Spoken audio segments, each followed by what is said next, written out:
I've watched people spend $80,000 on a renovation and walk away with a home worth less than when they started. And the problem wasn't the quality of the work. The problem was a decision that came before any of the work started. And that's what we're gonna talk about today. If you don't know who I am, I'm Blake from Built by Becker. I've been building and renovating custom homes for a long time, which means I've had a front row seat to some of the genuinely great decisions and some of the genuinely painful ones. And today, we're talking about the painful ones. Specifically, the upgrades that feel like a win, but the ones that quietly cost you money at the moment you try to sell. And I'm gonna explain just what they are and why they damage the value. Plus, once you understand the psychology behind it, you'll start seeing it everywhere. By the end of this video, you're gonna have a framework for evaluating any renovation decision through two lenses at once. What it does for your life right now, and what does it do for the buyer pool later? These two things are not always in conflict, but sometimes they are. And knowing the difference before you spend money is worth it. Speaking of which, if you'd like a step-by-step guide to planning a renovation that holds value and actually works how you live, check out the link in my description. It's my website where we have all types of valuable tools for stuff just like this. Go ahead, take a look.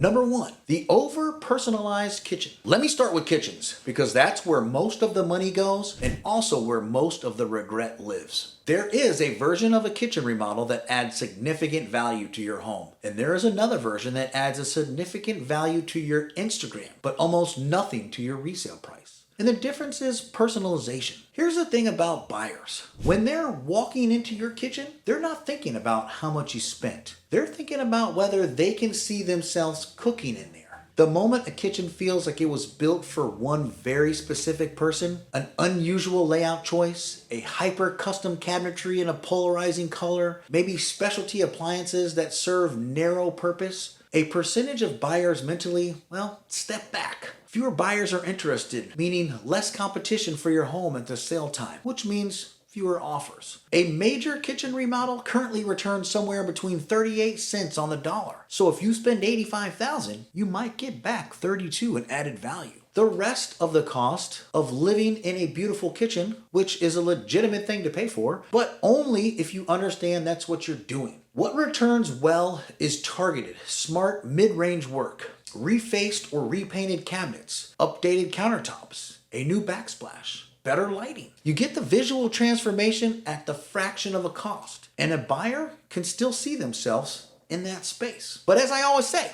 if you don't care about a buyer, well, this video is not for you, and do whatever you want and spend all the money you want because it's your place. Number two, removing a bedroom to gain something else. And I've talked about this in previous videos. This one should come with a warning label. And it doesn't, which is why I'm here. Every few months I talk about someone who wants to convert a bedroom into a walk-in closet or a home gym, dedicated office space, a meditation room, and I love all of those. I understand them as well. You have a room that you're not using for guests. You need real storage or workspace or a sensible trade or whatever it is. Appraisers and buyers count bedrooms. It's one of those primary ways a home is valued and compared on the market. A 3-bedroom house and a 2-bedroom house in the same neighborhood are not competing for the same buyers. And a 3-bedroom will always sell for more. When you take a bedroom out, you don't just lose a room. You pull your home out of a larger and more competitive pool, and you put yourself in a smaller one. The math rarely works in your favor. The closet you gain, the office you gain, the home gym you gained, well, that doesn't get appraised for that.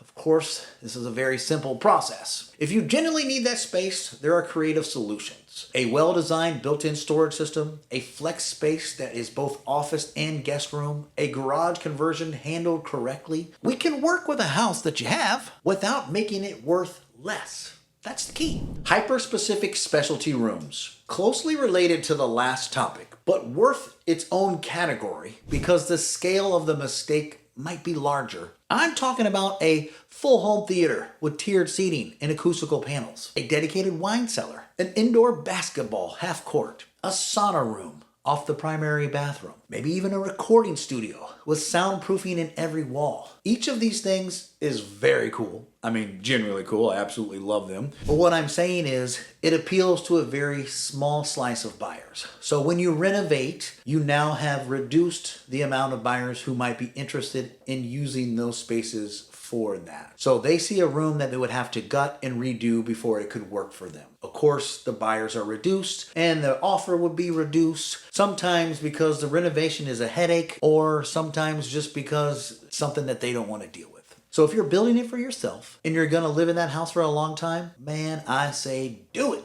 Go big. But if you are spending the money for something that you're not going to live in forever, I'd think about resale value. Number 4, and this is a massive topic that has been on all of my socials between YouTube and Instagram and TikTok, whether or not to eliminate the last bathtub.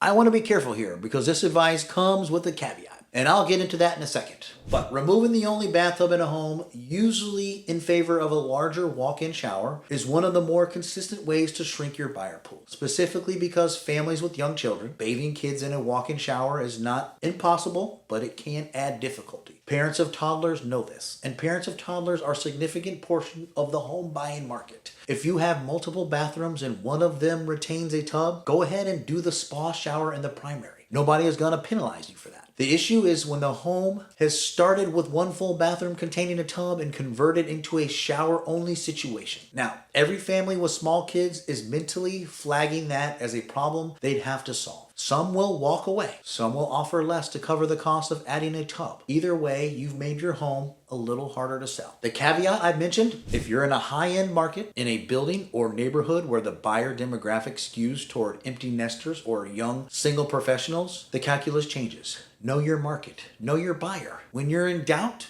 keep the tub. Number 5, over-improving for the neighborhood. This is the one that hurts the most to watch because the homeowner always feels like they're doing everything right. They're investing in quality. They're making their home beautiful. They care. And they put it on the market and it doesn't perform the way they thought it should. Here's a concept that explains that. Every neighborhood has a price ceiling. There is a number of buyers that will pay for a home in your area, and that number is driven by what the comparable homes around you have sold for. No matter what you put into your house, you cannot reliably sell it for significantly more than market value. If every home on your street sells between $350 and $420, that's about where it's going to come in at. Now, I've built custom homes in neighborhoods where the surrounding homes were half the value. Because the client was building their forever home, they didn't care about the resale. And that's a legitimate choice, but it has to be a conscious one. If you're spending major money on a renovation, you need to know where your neighborhood ceiling is before you start. Because no matter how good the work is, the market doesn't care how much it costs. It only cares what a buyer will pay.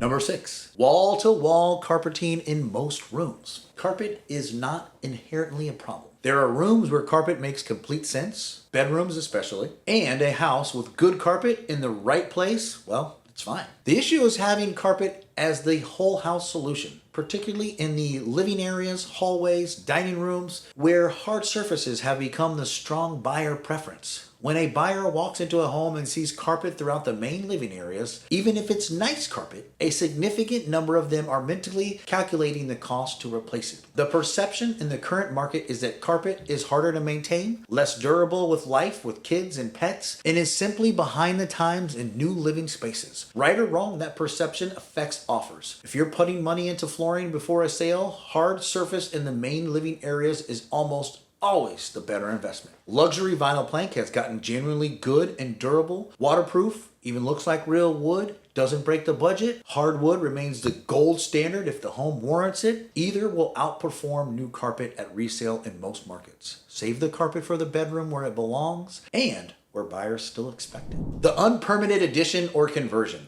I saved this one for last. Well, because it's the sneakiest and the most expensive to deal with when it comes up. The garage conversion done without a permit. The basement finished without inspections. The addition built off the back of the house by a guy who was very confident but not licensed. Let's say your buyer has a lender and they order an appraisal. The appraisal sees square footage or improvements that don't match the permit record. Now you have a problem. The lender may refuse to count the square footage. The buyer agent flags it as a liability. The buyer gets nervous and either walks out or asks for a price reduction. That exceeds the work that cost in the first place. In some cases, you're looking at having to bring the work up to code or tear it out entirely. Permits exist for a reason. And I know that's the least popular thing a contractor can say. But the permitting process is slow and expensive and occasionally maddening. But unpermitted work doesn't just fail to add value. It actively creates a liability that transfers to the buyer if they don't catch it, or creates a problem on closing if they do. Always pull permits, document everything. A finished basement with proper permits is an asset. The same finished basement without is a question mark. And buyers discount question marks. So here it is, all 7 of these. The upgrades that hurt your property value are almost never bad work. They are the wrong work, done without accounting for what a future buyer will see when they walk through the door. You can love a home deeply, renovate it beautifully, and still leave value on the table if decisions were made only for yourself and not for the market you eventually want to sell in. That doesn't mean every decision needs to be made for resale. I don't believe that. Your home should work for you first, but the best renovations do both. They improve how you live and they hold their value when it's time to move on. Getting there is mostly about asking the right questions before you make the money move. And if you want framework for doing exactly that, we're here to help.